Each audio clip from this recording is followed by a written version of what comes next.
For the last year, our group had set a goal of conquering the Trans Taiga Road, which is one of the most remote roads in North America.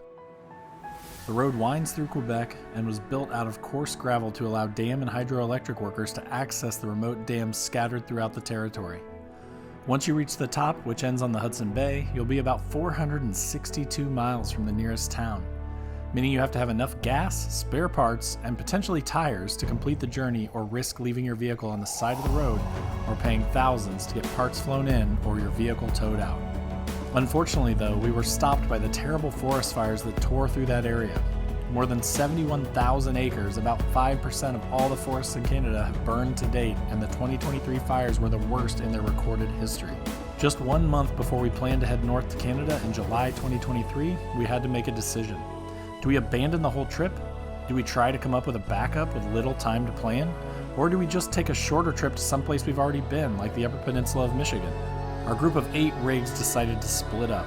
Half the group planned to overland the Upper Peninsula of Michigan, with the other 4 of us, myself included, decided just a few weeks before our planned date of departure for Canada to head to Wyoming to try out the backcountry discovery route that was just created in May of 2022. This is part 1 of that epic trip.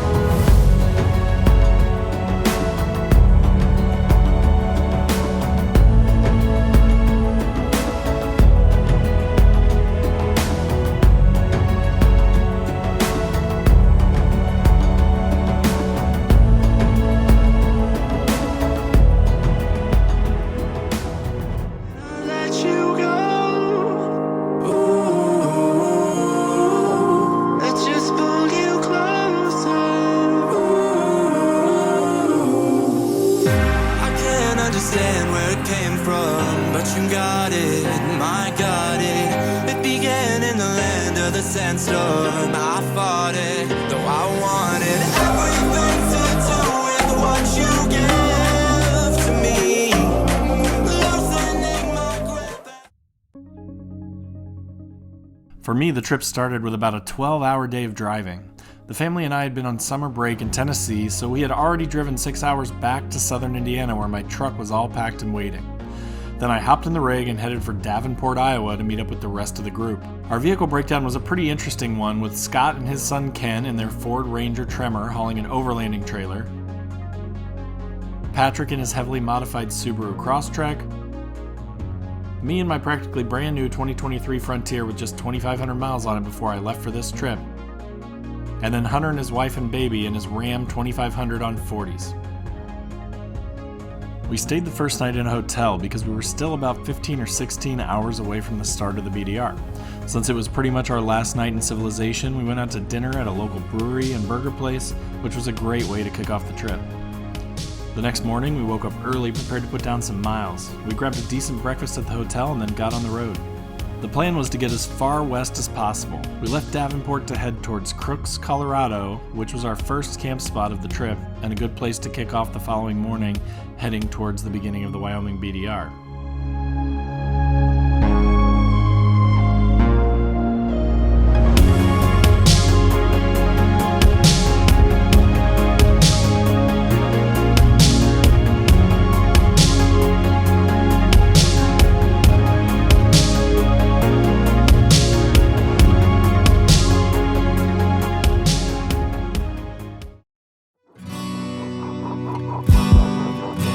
When it got to be lunchtime, we decided that we needed to take a little break. We'd been on the road for quite a while, and everybody wanted to grab a bite to eat. So we started to make some sandwiches, got the kids out of the car, kind of let them relax a little bit, and we found this little park that was pretty fun. Now here you're going to see Ken, Scott's child, going down this pretty awesome zip line, and then I decided maybe I should do that thing, and here's what that looked like. Kind of hard to hold the camera. Now I can know. Not when I jam into the ground. All right. Oh god. Think skinny. Ah!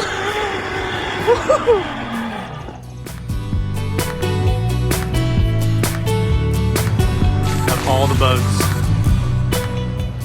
After after this brief little stop, we decided to get back on the road to keep heading towards Colorado. But since we were still 6 to 8 hours away, we decided to just get closer and find a camp spot for the night. However, this is where we ran into a problem. If you're not familiar with Overlander, it's a fantastic app that gives you some options to find basically user-reported campsites. However, the downside to that is sometimes it doesn't work out the way you think it will.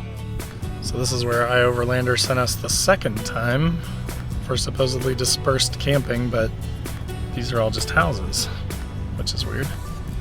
Alright guys, so it's the end of day 2. We've been in the car for about 12 hours now. We started at about 7:30 this morning. It's about 7:10. That's also Mountain Standard Time, so we've lost another hour. We've lost 2 hours since I left home, so technically it's 9 o'clock, a little after 9 o'clock back in Indiana where I'm from. But we're using the Overlander app, which of course, you know, is sort of crowdsourced and stuff, so you have to deal with that, figure that stuff out. The first site that we went to, turns out it was all private property. It was on some water, it was kind of pretty, but there were a bunch of tires hung up and signs hung up that said private, no trespassing. So now we had to leave that campsite and we are trying another one. There is one more that was about 6 miles away on Overlander, so we're gonna give that a shot. It looks like it might be part of a state forest, state park, something like that. But it is hopefully a real campsite and one that we can actually camp in. So we're gonna go give that a shot now. So this is where we are currently after 2 spots that didn't work out from Overlander. We are by the highway near a McDonald's in a parking lot of an abandoned gas station. And Scott is cooking us dinner. It's gonna be magnificent. I'm excited. Well, unlike a lot of overlanding videos, not everything works out perfectly every time, so we ended up in this parking lot, we ate dinner, and then we did find a spot that night, and I'm going to show you that now. Our plan originally was to hit the top part of the Wyoming BDR, but at the last second we decided to start at the bottom and work our way up. So that first night we ended up in Crooks, Colorado. We hadn't been to this campsite before, so we didn't know what to expect. Unfortunately, by the time we got in, it was pretty late, and the bugs were extremely thick, so even turning on a light to try and set up camp was nearly impossible. All right, so we just pulled up to our campsite in Colorado, and this is within minutes of me turning on my lights. Like, literally a minute of the lights being on. Look at this. Wow. Look at that. So after surviving the onslaught of bugs, we woke up the next morning ready to get out of there.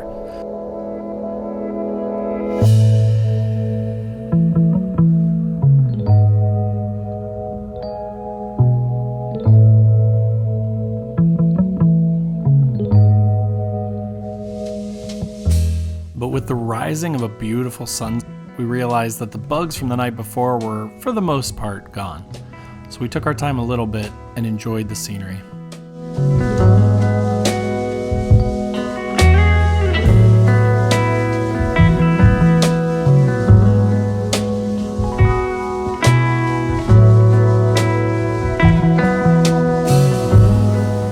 As we got closer and closer to Wyoming, the weather changed a bunch and we had to go through some interesting stuff, but then things got exciting. All right guys, so I'm gonna see if I can capture this for you. As a Midwestern boy coming out west, I've never seen anything like this before, but if you pay really close attention there on the horizon, you can sort of see like the ghost or the like outline of mountains.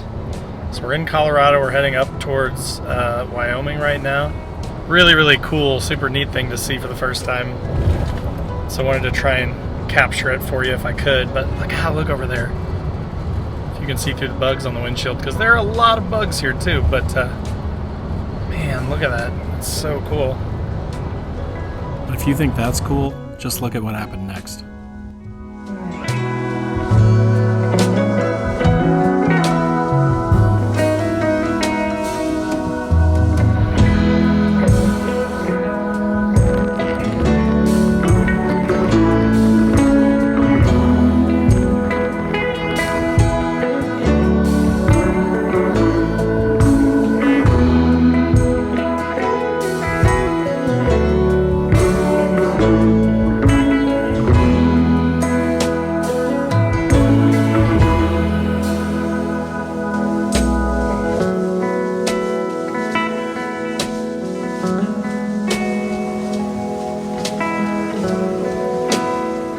Alright guys, well I am next to a river in Colorado. We just went up through this beautiful mountain pass and it is gorgeous. We went up 34 from Loveland and we went into Estes a little bit. It was crazy busy. It's July 4th and both the national park roads required reservations to get through, so now we've come back down to the same beautiful spot and we're just going to hang out, eat some lunch here, and then find another way around the mountains. But after all the amazing mountain sights, we decided to get to camp a little bit early, just outside of Baggs, so that the next morning we could wake up and start leg one of the Wyoming BDR. Our campsite that night ended up being at about 9,500 feet in elevation, and as a result, Scott and Hunter got super sick with altitude sickness. Luckily, I avoided that, so did Patrick. The rest of us were okay, but we had a beautiful campsite that we actually had to wheel through a little bit of mud to get to, so that was pretty cool. And we couldn't have asked for a cooler site to sort of kick off our first official Wyoming camping spot.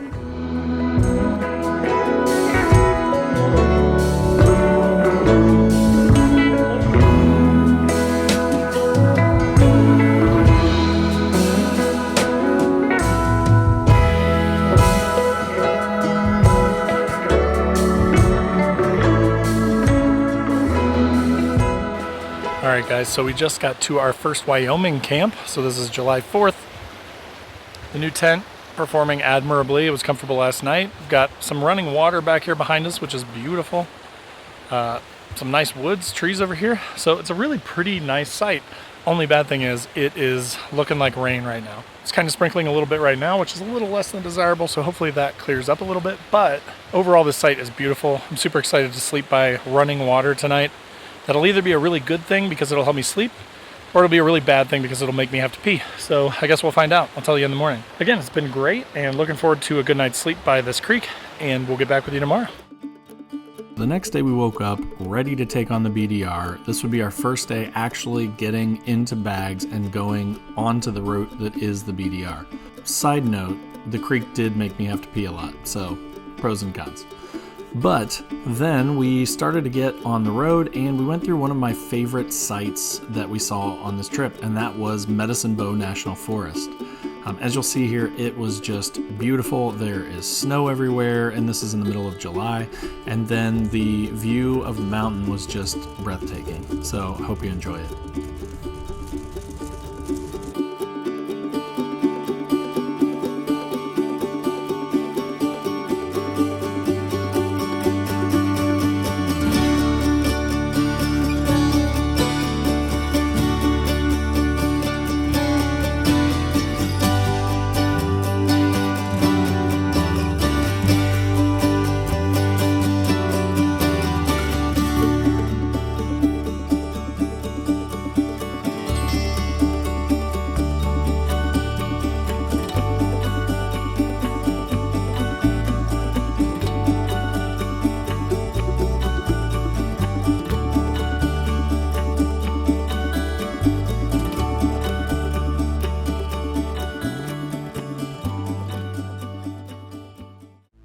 After Medicine Bow, we were about 30 miles from the beginning of the Wyoming BDR, so we hit the road and headed that direction. One of the things that really caught my attention was just how blue and big the skies are here. It's kind of incredible. Along the way, there are a ton of scenic overlooks. Between the normal beautiful sights of the trails and these periodic stops at overlooks, there is so much to see along this trail.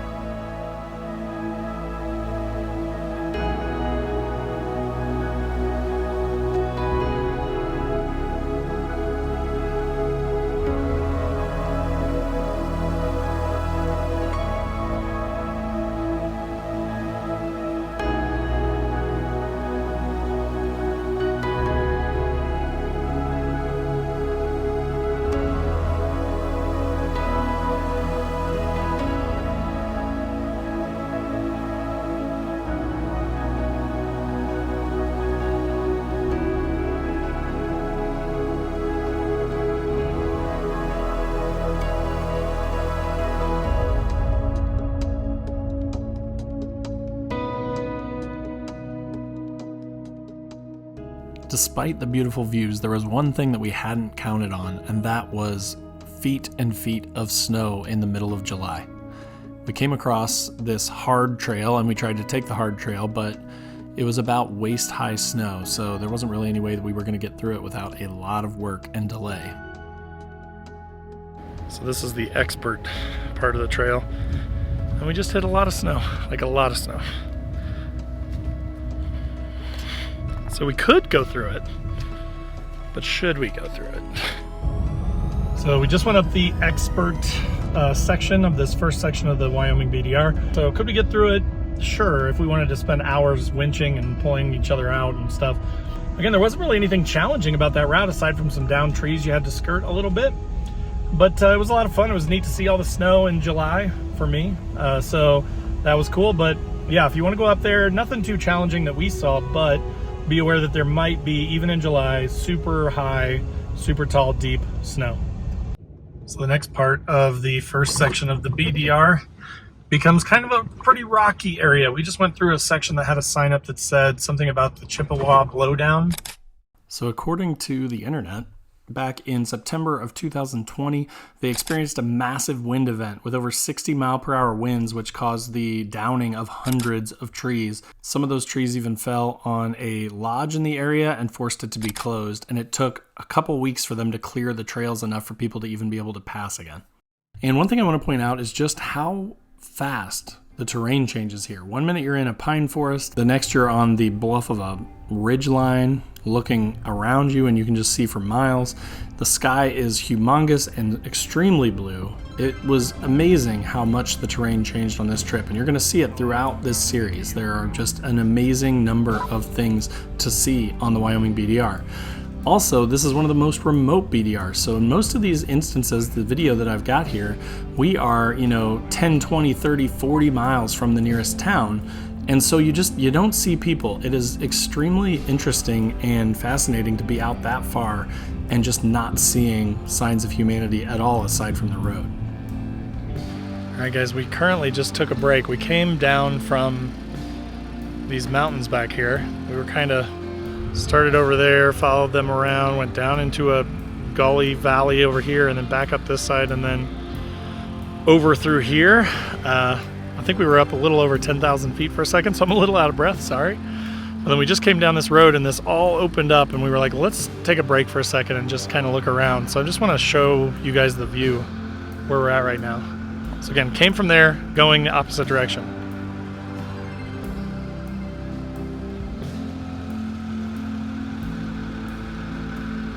We're headed this way.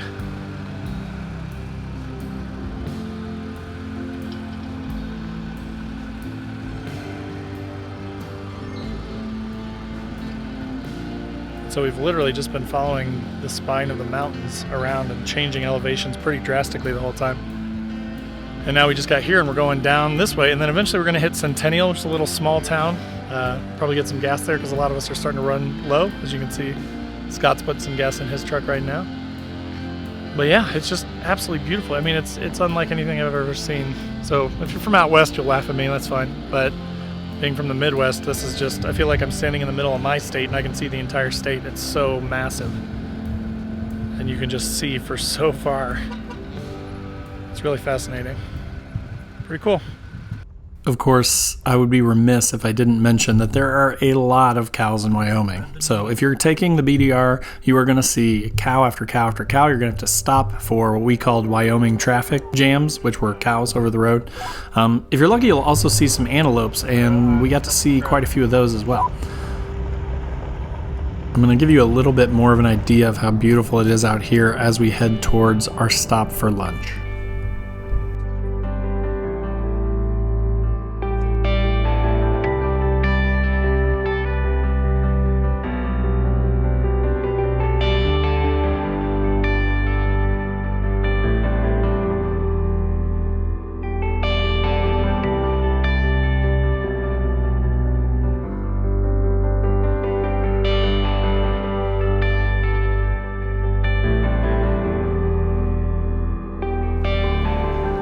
Now, eventually we did stop for lunch at a place called the Mangy Moose. This place was pretty awesome.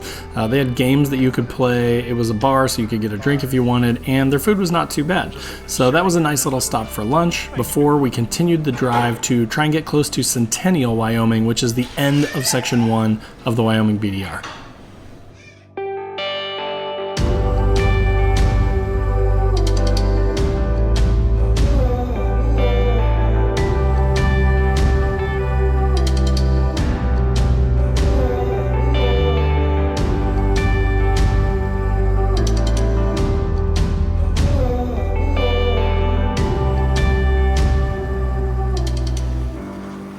All right, guys, so we just got to the end of the first part of the BDR. We're just a few miles short of Centennial, but we just saw this beautiful spot, and it's so nice and pretty in here. We were kind of worried once we hit Centennial that it may, for a little while, we may have to go 20, 30, 50, 60 minutes past the town to find another dispersed spot. So again, we're just in this beautiful pine sort of forest. Tomorrow morning, we will go that way behind me to get to Centennial.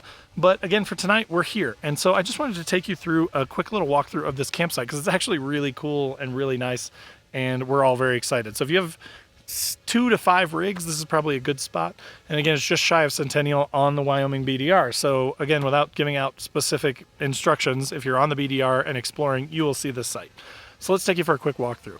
All right, so we came down this road right here, and as we are coming down the road, we saw this sort of pull off over here to the right, and we're like, what's that? And then we went past it to right here, and we kind of looked back in here, and with the trucks here, it's a little bit hard to see now, but as you look back in here, there's like a wooden bench that someone's made, which I'll show you in a second, and a really nice fire ring surrounded with a bunch of rocks. So we saw that, and we were like, hey, this would be a great spot to sort of camp for the 4 of our rigs.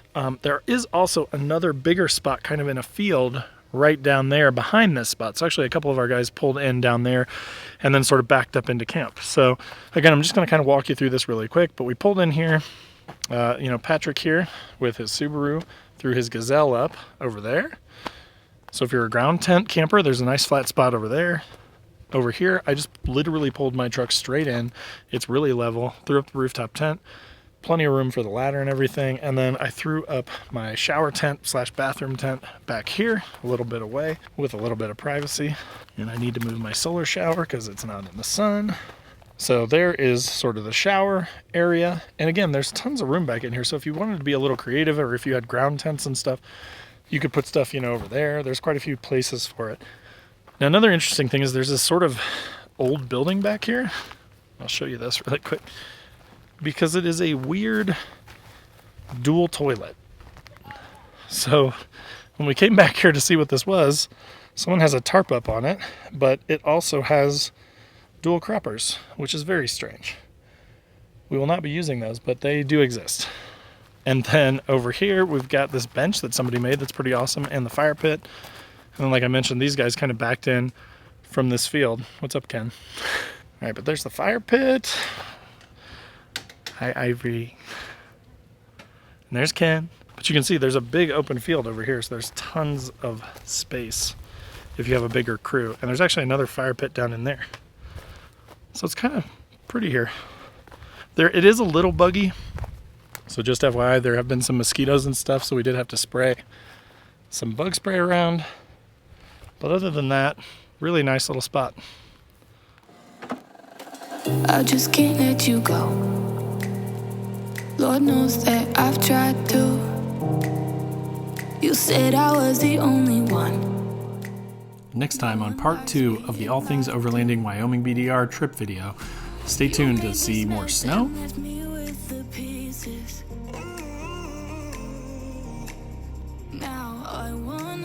some other traffic that we came across that are actually overlanders,